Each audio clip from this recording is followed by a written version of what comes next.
अस्सलाम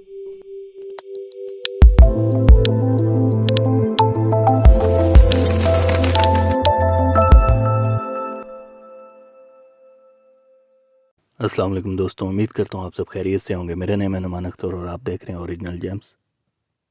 आज मैं आपके लिए लाया हूँ ब्राज़ीलियन ग्रीन अकीक। ये ब्राज़ील का टॉप क्वालिटी का अकीक है। ब्राज़ील का अकीक जो है वो बाकी कंट्रीज़ के निस्बत थोड़ा महंगा होता है। ब्राज़ील का अकीक अपने रंगों से पहचाना जाता है। इसके जो रंग हैं वो थोड़े यूनिक होते हैं, चेंज होते हैं बाकी अकीक की निस्बत। इस अकीक में आप देख रहे होंगे आपको dark green, light green colours देखने को मिल रहे होंगे, जो कि स्टोन की खूबसूरती में बहुत इजाफा कर रहे हैं।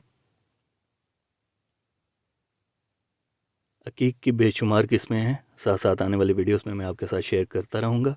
अगर आप इस अकीक को परचेज़ करना चाहते हैं तो इसकी प्राइस है फ़ाइनल 8,000 दिए गए नंबर पर रब्ता करके इसको परचेज़ कर सकते हैं। मेरे चैनल पे हर तरह के स्टोन्स होते हैं। जो लोग महंगे स्टोन्स को अफोर्ड नहीं कर सकते उनके लिए सस्ते स्टोन्स भी हैं। उम्मीद करता हूँ मेरी आज की वीडियो दोस्तों आपको अच्छी लगी होगी। अगर वीडियो अच्छी लगी हो तो वीडियो को लाइक कीजिए, चैनल को सब्सक्राइब कीजिए। मिलते हैं इंशाल्लाह नेक्स्ट वीडियो में, तब तक के लिए अल्लाह हाफिज़।